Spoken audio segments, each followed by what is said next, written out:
Basis कितने हैं? 2 हैं, जो कि मुझे याद रखनी है। एंगल्स हमारे पास 3 हैं, बॉर्डर्स हमारे पास 3 हैं और प्रोसेस हमारे पास 3 हैं। अब सरफेसेस एक होता है इंटीरियर सरफेस, दूसरा होता है पोस्टीरियर सरफेस। तो यहाँ पर स्कैपुलर, ये हमारे पास जो सरफेस है वो है इंटीरियर सरफेस, और हमारे पास पीछे जो सरफेस है इसके अंदर बाकी चीज़ें लगी हुई हैं, प्रोसेस वगैरह, ये हमारे पास है पोस्टीरियर सरफेस से।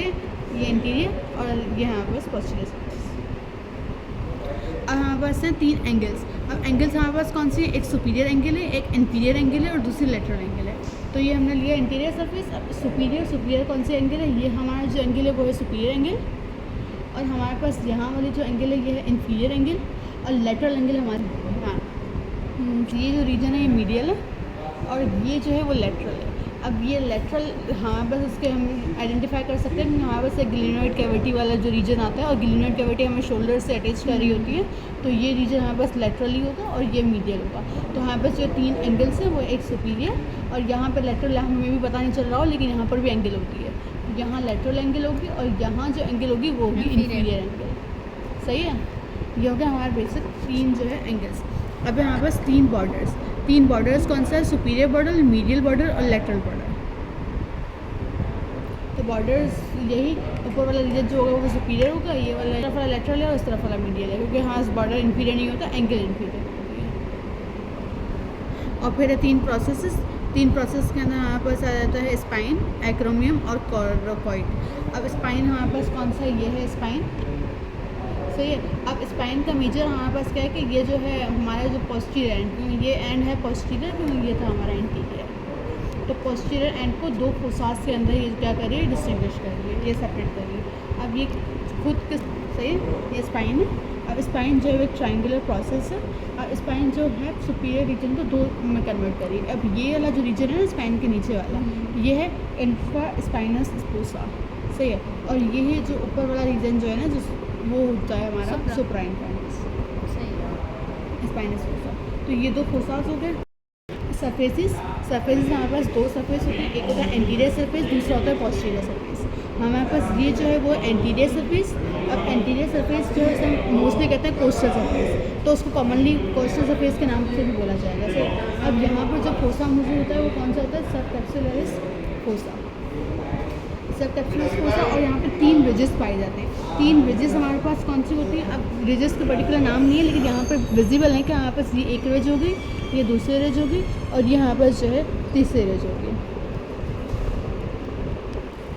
अब हमारे पास दूसरा सरफेस है पोस्टीरियर सरफेस और लेटरल सरफेस। अब पोस्टीरियर सरफेस में हमारे पास आती है स्पाइन जो उसको कवर कर सेपरेट कर रही है 2 रीजन्स के अंदर। ये है हमारे पास इंफ्रा स्पाइनस फोसा, और ऊपर वाला रीजन है वो सुप्रा स्पाइनस फोसा से। ये 2 फोसास हैं। और स्पाइन जो होता है, स्पाइन जो एक हमारे पास प्रोसेस है जो कि इसी बोन की होती है। अब स्पाइन के जस्ट बिलो और लेटरली लाइक ग्लिनोइड और स्पाइन के इन बिटवीन हमारे पास एक नॉच होता है जिसे हम कहते हैं स्पाइनो ग्लिनोइड नॉच। तो ये कौन सा नॉच है? ये स्पाइनो ग्लिनोइड नॉच, जो कि स्पाइनल ग्लिनोइड कैविटी और स्पाइन के इन बिटवीन आ रहा है, और वो कनेक्ट कर रहे हैं इन दोनों फोसास को। वहाँ पर हमारे पास ग्लिनोइड कैविटी होती है, और ये ग्लिनोइड कैविटी जाके जो है शोल्डर जॉइंट बना रही होती है, और ग्लिनोइड कैविटी जो है फर्दर जो है उसके ऊपर एक रिंग लाइक स्ट्रक्चर बनी होती है जिसे हम कहते हैं ग्लिनोइड लैब्रम। अब ग्लिनोइड लैब्रम जो है फाइब्रो कार्टिलेजिनियस रिंग है, और ये लैब्रम जो ज़्यादा स्टेबलाइज करता है जब हम जो है ह्यूमरस वगैरह को अटैच करे होते हैं, तो उसको जो है या शोल्डर जॉइंट को हम कहते हैं ज़्यादा स्टेबलाइज कर रहा होता है ग्लिनोइड लैब्रम। इसके जस्ट बिलो, इसके बिलो हमारे पास जो मौजूद होता है वो होता है इंफ्राग्लिनोइड ट्यूबरकल। तो ये जो रीजन है इसका जूम इन करो, तो ये रीजन हमारे पास जो है वो है इंफ्राग्लिनोइड ट्यूबरकल, जो कि ज़्यादा प्रोमिनेंट होता है, और इसके अबव ऊपर वाले रीजन पर भी एक ट्यूबरकल होता है, बट ये जो इतना प्रोमिनेंट नहीं होगा तो ये इतना विजिबल नहीं है यहाँ पर से। तो ये ग्लिनोइड कैविटी और इसका ये हो गया ट्यूबरकल। और यहाँ पास ये जो रीजन है वो हमारे पास कॉर्नोइड प्रोसेसेस आ जाते हैं, क्योंकि यहाँ पास 3 प्रोसेस होते हैं। और ये यहाँ पास जो इसका स्पाइन है, और स्पाइन जो है वो लेटरली आगे जाकर एक्सटेंड होकर ये बनाता है एक्रोमियम प्रोसेस। तो this one is the एक्रोमियम process. ये यहाँ पर स्पाइन है, और यहाँ पर ये जो है वो कोरकोइड प्रोसेस है। सही है। अब स्पाइन जो होता है वो स्पाइन और ग्लिनोइड के बीच में एक नॉच बनती है जिसे हम कहते हैं स्पाइनोग्लिनोइड नॉच। और स्पाइनोग्लिनोइड नॉच जो है इन दोनों फोसास को अटैच कर रहा होता है, क्योंकि स्पाइन जो है वो पोस्टीरियर रीजन जो है उसको सेपरेट कर रहा है इन टू फोसास। एक है इंफ्रा स्पाइनस फोसास और दूसरा है सुप्रा स्पाइनस फोसा। तो आप बस लार्जर वन जो है वो इंफ्रा है और स्मॉलर वन है सुप्रा, और they both are connected by this spinoglenoid notch. और यहाँ बस इस तरफ भी एक फोसा होता है जिसे हम कहते हैं सब स्कैपुलरिस फोसा। अब यहाँ पर इन तीनों फोसास के ऊपर मसल्स भी अटैच होते हैं। अब यहाँ पर जो मसल होगा वो होगा सब स्कैपुलरिस मसल्स, और यहाँ पर इस फोसा पर जो मसल्स होगा वो इंफ्रा स्पाइनस मसल, और यहाँ पर होगा सुप्रा स्पाइनस मसल्स। अब मसल्स अगर देखे जाएँ तो यहाँ पर इंटीरियर रीजन पर कुछ और मसल्स भी मौजूद होते हैं। इंटीरियर में ये वाला इंटीरियर रीजन है, इसका है सब स्कैपुलरिस मसल्स, और ये यहाँ पर सीरेट एंटीरियर सेरेटस इंटीरियर मसल्स।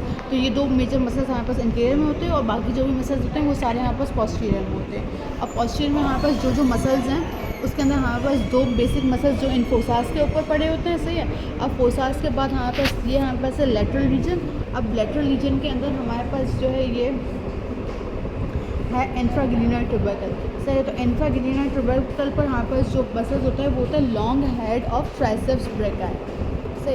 इतना जूम करो समझ नहीं आएगा। तो ये जो है long head of triceps brachii जो है यहाँ पर मौजूद होता है, और जो है दूसरा इसके जो है सुप्राग्लिनोइड रीजन ये वाला था, और इस रीजन पर यहाँ पर जो मसल्स होते हैं वो होते हैं long head of biceps brachii. तो बाइसेप्स ब्रेकाई मसल्स का लॉन्ग हेड यहाँ होता है, और long head of triceps brachii muscles हमारे पास यहाँ होते हैं। और यहाँ पर इन मसल्स के जस्ट बिलो अब यहाँ पर ये वाला रीजन जो कि प्रॉक्सिमल 2/3 रीजन से, प्रॉक्सिमल 2/3 रीजन के अंदर ये लेटरल बॉर्डर पर हमारे पास एक और मसल्स होता है जिसे हम कहते हैं टेरेस माइनर, और इसके जो नीचे जो है टेरेस मेजर। हालांकि यहाँ पास बड़ा पोर्शन जो होता है वो कौन सा होता है, टेरेस माइनर, और यहाँ पास कम वाला पोर्शन जो होता है वो होता है टेरेस मेजर। तो यहाँ पर थोड़ा सा रिवर्स उसकी टर्मिनोलॉजी से माइनर और मेजर की, सही है। अब यही इसी तरह से अब हमारे पास ये जो रीजन होता है मीडियल रीजन, तो मीडियल रीजन पर भी हमारे पास होते हैं, एक होता है रोम्बॉइड मसल्स और rhomboid minor and rhomboid major. तो ऊपर जो है कम रीजन रोम्बॉइड माइनर होता है, और जो नीचे जो ये वाले मसल्स होगा वो होगा रोम्बॉइड मेजर मसल्स, सही है। रिंग इंफीरियर एंगल पर हमारे पास जो मसल्स होते हैं वो होते हैं लेटिसमस डोर्साई। तो यहाँ पर जो मसल्स होंगे जैसे ये वाला हुआ है तो ये हैं हमारे पास लेटिसमस डोर्साई मसल्स, और यहाँ पर जो रेड जो भी हैं वो रेड वाले सारे ओरिजिन है, और यहाँ पर जो ब्लू वाले हैं वो ब्लू वाले सारे इंसर्शन वाले मसल्स हैं। हीयर रीजन इंफीरियर रीजन में हमारे पास लेटिसमस डोर्सा है, और हमारे पास ऊपर ये वाला है सुपीरियर रीजन पर हमारे पास जो मसल्स होते हैं वो होते हैं लेविटर स्कैपुलरिस मसल्स। अब ये हमारे पास रीजन है अब कोरोकोइड रीजन। अब कोरोकोइड रीजन के जो है नियर जो है हमारे पास दो मसल्स होते हैं, एक हमारे पास है कोरोकोइड ब्रेकियलिस मसल्स, दूसरा है पेक्टोरलिस माइनर मसल्स। तो ये दो मेजर मसल्स होते हैं, और कोरोकोइड रीजन पर हमारे पास जो है 3 जो है लिगामेंट भी होते हैं, जिसे हम याद कर सकते हैं कि इसके अराउंड में हमारे पास कौन कौन से रीजन, जैसे इसके अराउंड में हमारे पास एक ह्यूमरस बोन है, इसके अराउंड में हमारे पास क्लेविकल बोन है, और दूसरा एक्रीनियम रीजन ऑफ दिस। तो ये लिगामेंट्स हमारे पास 3 होते हैं, एक होता है coracoclavicular ligament, coracohumeral ligament and coracoacromial ligament. और यहाँ पर कोरोकोइड रीजन में एक और मेम्ब्रेन भी मौजूद होता है जिसे हम कहते हैं कोस्ट्रोकोरोकोइडल मेम्ब्रेन, ये एक मेम्ब्रेन होती है। तो इससे ये सारे कंप्लीट मसल्स होते हैं। अब एक और मसल्स जो रहता है वो बस ये है कि स्पाइन और जो है ये एक्रोमियम वाला रीजन है, इन दोनों रीजन पर हमारे पास डेल्टॉइड और ट्रेपेजियस मसल्स जो होते हैं वो भी मौजूद होते हैं। नॉच अगर देखे जाएँ तो हमारे पास जो है पूरी स्कैपुला के अंदर 2 नॉच होते हैं, एक हमारे पास ग्लिनोइड और स्पाइन के इन बिटवीन जो हमने पढ़ा था स्पाइनोग्लिनोइड नॉच, ये वाला जो नॉच होता है वो होता है स्पाइनोग्लिनोइड नॉच, जो इन दोनों के ग्लिनोइड कैविटी और स्पाइन के बीच, ये स्पाइन नहीं मतलब स्पाइन वाला ये वाला रीजन इनके बीच में होता है। और दूसरा नॉच हमारे पास जो होता है वो ये वाला नॉच होता है, और ये वाला नॉच जो है हम इसे कहते हैं सब स्कैपुलरिस नॉच। ये नॉच जो है सब स्कैपुलरिस नॉच है, जो कि जस्ट जो है कोरोनरी प्रोसेस के बिलो पाई जाती है। और ये वाली नोच जो होती है, अब समटाइम ऐसा होता है कि समटाइम्स नहीं, मतलब इसके ऊपर जो है एक लिगामेंट होता है जो कि यहाँ पर नहीं दिख रहा, ट्रांसवर्स सबस्कैपुलरिस लिगामेंट। तो जब यहाँ से ऊपर लिगामेंट आ जाता है तो वो एक किस्म की ओपनिंग बन जाती है, जैसे हम कहते हैं सबस्कैपुलरिस फोरामेन। अब सबस्कैपुलरिस फोरामेन जो होते हैं यहाँ से जो है इनकी नर्व्स और आर्टरीज वगैरह जो होती हैं वो जाती है।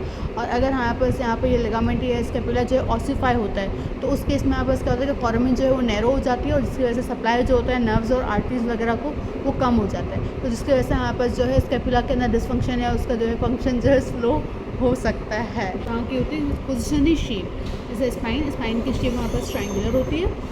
अगर गिलिनर कैविटी की शेप पूछी जाए तो वो यहाँ पर होती है कोमा और पियर शेप।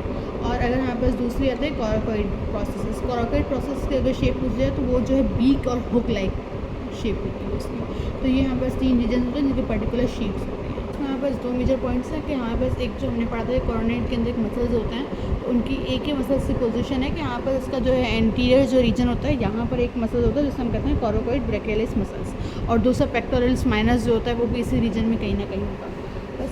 और दूसरा ये कि ये जो है स्कैपुला जो है आगे जाके बनाते हैं जॉइंट किसके साथ बना रहा होता है, क्लेविकल के साथ। तो क्लेविकल के साथ जो बना रहे हैं वो है एक्रोमियोक्लेविकुलर जॉइंट, और जो कि यहाँ पर जो है इसका एक फैसेट होता है ओवल शेप फैसेट, जो फैसेट जो है आगे तक के क्लेविकल के जो है लेटरल एंड के साथ अटैच होगा और उसके साथ जो है वो जॉइंट बना रहा होता है।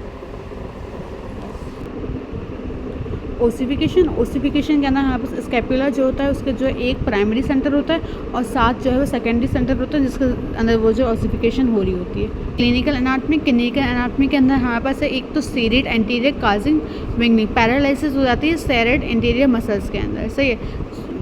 और दूसरी यहाँ पर जो इसके अंदर हमारे पास होता है कि हम जो अबडक्शन जो है 90 डिग्रीज से अबव अबडक्शन नहीं कर पाते और हमारे आर्म्स जो है वो प्रॉपर्ली जो है मूव जो है नहीं कर पा रहे, सही है। और यहाँ पर जो है मीडियल बॉर्डर जो होता है बोन का वो अनड्यूली प्रोमिनेंट हो जाता है, arm can not be abducted, सही है। और यहाँ पर दूसरी जो है एनॉर्मलिटी वो है स्कैफॉइड स्कैपुला जो है इसके अंदर ये डेवलपमेंटल एनॉर्मली है जिसके अंदर यहाँ पर मीडियल बॉर्डर जो वो क्या हो जाता है कॉन्केव। अगर कॉन्केव मीडियल बॉर्डर होगा तो यहाँ पर स्कैफॉइड स्कैपुला होगा, और पैरालाइसिस सीरियड मसल्स के अंदर यहाँ पर जो 90 डिग्री से बियॉन्ड हम जो अबडक्शन नहीं कर पा रहे।